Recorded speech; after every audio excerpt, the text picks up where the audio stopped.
And he wants it immediately. We'll take a look at the tail of the tape, and Larry told me, I want it now. I want these guys immediately. As you take a look at the tail of the tape, you see Larry Donald's a big man. He's 6 feet 4 inches tall. He weighs 248 pounds. He's 31 pounds heavier than Phil Jackson. He's 32 years old, so it must happen now. For Phil at 36, got to happen immediately for him. He's got a 5-inch shorter reach than Phil Jackson, and there it is in the metric system for all of you watching around the world on DirecTV Latin America. The rules are the same as they've been throughout. 10-point must scoring system here in the state of Mississippi. Standing 8 count in effect. Free knockdown rule in effect. Only the ref can stop the fight, but it cannot be saved by the bell in any round. We're set to go with our main event of the evening exclusively on DirecTV. Here's the classiest ring announcer of them all, Jimmy Lennon Jr. Ladies and gentlemen, we welcome you to the Grand Casino in Tunica, Mississippi for the featured bout of the evening, brought to you by Don King Productions and DirecTV. This main event bout coming away is sanctioned by the Mississippi State Athletic Commission. The chairman is Billy Lyons, commissioner in attendance Fred Angelis. Introducing to you our officials as appointed, timekeepers at the bell, also keeping count of the knockdowns. We have Fred Steinwinder Jr. and Rick Kimbrough. Our 3 judges scoring this main event from ringside, David Taranto, Raymond White, and Denver Anderson, and our referee in charge of this action, Elmo Adolf. All right, fans, here we go with our featured bout of the evening. 10 rounds of boxing scheduled in the heavyweight division. And now, ladies and gentlemen in attendance and boxing fans joining us around the world on DirecTV, live from the Grand Casino Tunica, it's time for the main event of the evening. Introducing to you first on my right, fighting out of the blue corner, he is wearing red trunks with white trim. Joining us from Miami, Florida, he weighed in at a ready 217 pounds. His record stands at 42 wins, 9 losses, with 38 wins coming by way of knockout. Ladies and gentlemen, here is the former IBC heavyweight champion, introducing Phil Jackson. And his opponent across the ring on my left, fighting out of the red corner, he is wearing white trunks, fighting out of Cincinnati, Ohio. He weighed in at 248 pounds. His fine record stands at 37 wins, 1 loss, 1 draw, with 22 of his wins coming by way of knockout. Ladies and gentlemen, here is the NABO champion and currently ranked the number 4 heavyweight contender in the world, introducing Larry the Legend Donald. Once again, a referee in charge, Elmo Adolf, now to give instructions. Hi, gentlemen. You received your instructions at the commission meeting. I told you what I expect of you. Shake hands now and come out boxing. All right, so the stage is set for a main event of the evening. Bob Sheridan, Carl King, Steve Grad. Nice job by ring announcer Jimmy Lennon Jr. The principals, there's Larry Donald, Phil Jackson across the way in the red trunks, and we'll have our main event underway here. This is a very important fight in the aging career of Phil Jackson. He must win at age 36 for Larry Donald. He's got to win if he wants to hold on to his NABO title, as well as if he wants to hang on to the recognition of being ranked 4th in the world by some of the rating services. Larry Donald up on his toes. This is round 1. It's scheduled for 10 rounds. Kind of a waiting game so far here in the first round, but believe me, it'll explode in a while. Short with the jabs is Phil Jackson. Nothing happening there. Donald misses with his left hand as he goes parring with the left hand, sort of feeling each other out. Trying to get into position is Larry Donald to throw the big right hand. He feints and feints to Phil Jackson up on his toes. Phil with the red trunks onto the right of your screen. That's Larry Donald in the white trunks. Round 1, Tunica, Mississippi. The Grand Casino Event Center, a beautiful place to watch a fight. Now Larry steps up and lands a couple of shots. Well, you know, Larry is the kind of guy that grew up loving Muhammad Ali. As you can see, he tried to emulate the greatest of all time, Muhammad Ali. But you know what? Right now is his time to take over the heavyweight division. If he can do that, this is the time to do it.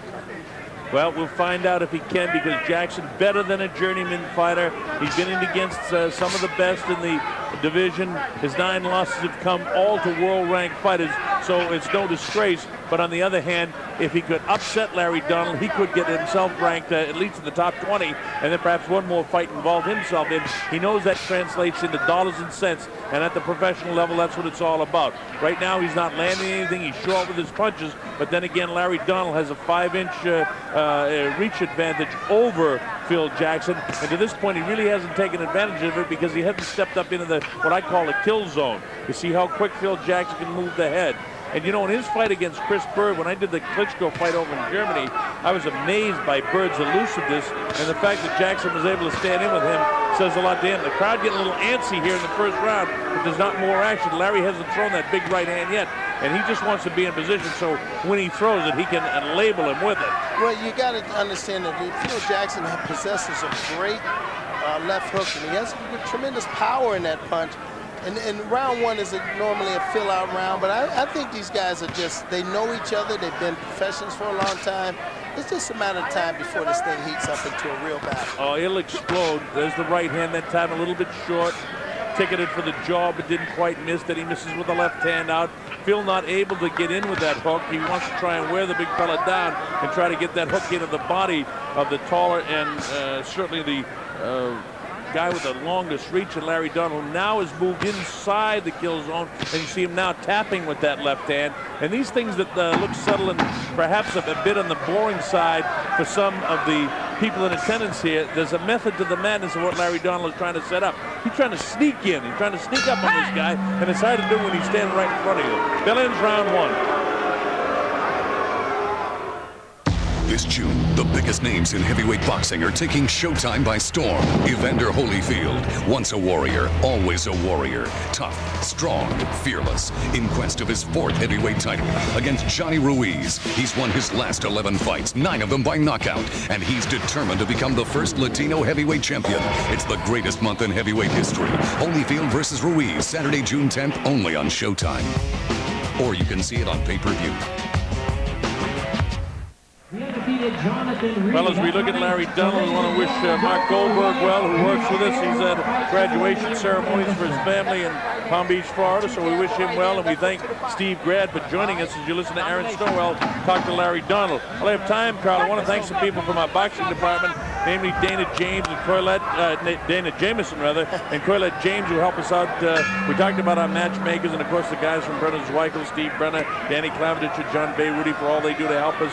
Gene Berry and our ticket department. By the way, get a hold of Gene for your tickets in the Don King office down there in Deerfield Beach, Florida, for the big heavyweight battle on the 10th of June. Look at this. Jackson opens up here in the second round. Said, I want to make a fight of this thing as he goes to the body of Larry Donald. Larry pumps that left in the face. He's up in his toes, pounces left, round right back in front of him. Well, Phil has got to make a fight out of this, and his boxing style has always been the aggressor. He needs to come in and try to land some power shots to try to offset the speed and quickness of Larry Donald. Larry again standing flat-footed in front, trying to land that jab, but what he really wants to do is come with an uppercut or land the big right hand, which we've seen him knock out, well, I'd have to say lesser opponents than Phil Jackson. Jackson is a tough guy sometimes, he looks really good against, but he's starting to get the bead on him, starting to land more left jabs, and shortly you'll see the right hand come. Now, we questioned Henry Akinwande, and we might have been a little super critical of Henry, but when it was time to throw the right hand, it was there. Oh, absolutely, and that's what you got to take a look at. A guy like Larry Donald, he's taking his time, he's trying to utilize his reach and his jab to set him up for bigger and better things down the line. And then, of course, on the side of Phil Jackson, you got to look at he's trying to get underneath the jab and throw some power left hooks and try to offset that speed and power of Larry Donald. Nice sneaky right hand uppercut. Make no mistake about it, Akinwande was in with a guy that was a very crowd-pleasing fighter because he's a guy that's used to brawling in Russell Chastain. This is a consummate professional, is Phil Jackson, who just nailed Larry with a pretty good left hook. Larry, actually, he got his attention pretty good because his eyes are wide right now. Larry better start throwing more right hands. That's all I can say here in round number 2, scheduled for 10. He wants to look as good as he can, and sometimes a guy that's been around as much as Phil, and for Phil, again, it's his Super Bowl. He knows it's tonight or he's just going to be an opponent. Exactly, and see, you got to admire guys like that. When you put a matchup like that together, one guy trying to revitalize his career, the other guy trying to just make that giant step towards the upper echelon of the heavyweight division, you got the mix for a natural mix for a great fight. And that's what we're going to see unfold, hopefully, in the next round or so. Well, you got a bit of the attitude of Larry when he was talking to Steve Grad just before he came out here. Of course, fighters a whole lot different just before they come out and just after they finish a fight. They're a little bit on it. Nice right uppercut inside by Larry. There's the right hand there that just clipped the left ear of Jackson that time. That's the one that eventually could take a guy out. When you come with the uppercut and then right back with a second right hand, when they don't see it coming, Carl, that's when you can hurt a man. Exactly, and that's the point. It's a good point that you're making, Colonel. It's the shots that you don't see coming, as though those are the shots that hurt the most. Closing seconds now of the second round of the fight. Larry turning it up just a notch, doing things a little bit better in this second round than he did in the first round. While the crowd is not really pleased with what they see here in attendance, these guys are working against what you would consider tough professional fighters. A difficult job for Larry Donald to get things going exactly the way he wants against this man, Phil Jackson.